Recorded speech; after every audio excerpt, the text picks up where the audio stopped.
அனைவருக்கும் வணக்கம். நீங்கள் நம்ம சேனலுக்கு புதுசுன்னா பக்கத்தில் இருக்கிற பெல் பட்டன் அமைத்தி சப்ஸ்கிரைப் பண்ணிக்கோங்க. தொடர்ந்து எல்லா வீடியோக்களையும் நீங்கள் பார்க்கலாம். இதில் என்னப்பா ஆச்சரியம்? 2 பேரும் ஒரே கடையிலேயே வாங்கியிருப்போம். என்ன பாஸ் இவங்க இப்படி சொல்கிறாங்க? நாம் இந்த செல்ஃபோனை திருடிட்டுலாம் வந்தோம்.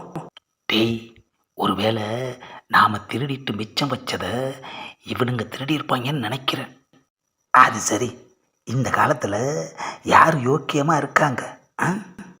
டேய் கூட்டாளி, முதல்ல இந்த இடத்த விட்டு காலி பண்ணணும். சாமி, என்னோட செல்ஃபோனை கொடுங்க. அப்பாடா, ஃபோனை வாங்கியாச்சு. நாங்கள் கிளம்புறோம் சாமி. அப்பாடா, ஒரு வழியா நிஜ சாமியாருங்களை அனுப்பி வச்சாச்சு. ஏப்பா, ஏன் திடீர்னு இப்படி பண்ணுற?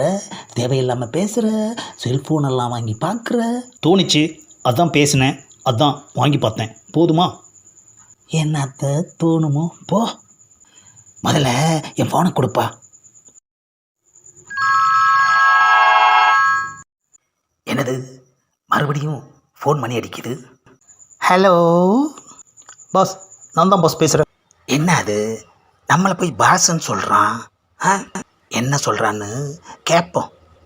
சொல்லியா? தங்கம் ரெடியாக இருக்குது பாஸ். என்னது, தங்கம் ரெடியாக இருக்கா? நாம் எப்போ இவங்கிட்ட தங்கம் கேட்டோம்? நமக்கு ஃபோன் பண்ணி தங்கம் ரெடியாக இருக்குன்றான். ஒருவேளை ராங் நம்பராக இருக்குமோ? என்னாச்சு?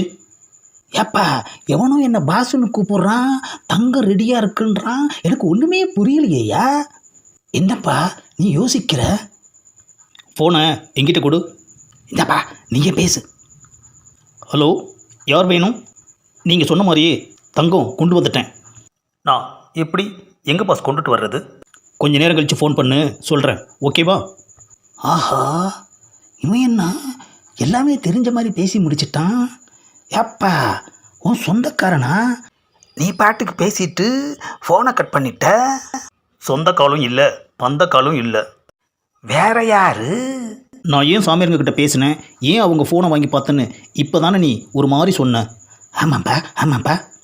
இப்போது சாமியார் வேஷம் போட்டுட்டு 2 பேர் வந்துட்டு போனாங்களே, ஆமாப்பா, அவங்க தான் நாம் தேடுற கடத்தல்காரங்க. என்ன அது, நாம் தேடுற மண்டையனும் கூட்டாளியும் அவங்களா? ஆமாம். எப்படியா சொல்கிற? ஃபோனில் பேசுகிறத வச்சு தான் சொல்கிறேன். ஆஹா, அப்போவே டவுட்டு வந்ததே ஐயா. நிஜம் சாமின்னு நினச்சி ஏமாந்துட்டனையா, ஏமாந்துட்டனையா. நீ மட்டும் இல்லை, நிறைய பேர் நிஜம் சாமியார்னு நினச்சி தான் ஏமாந்துக்கிட்டு இருக்காங்க.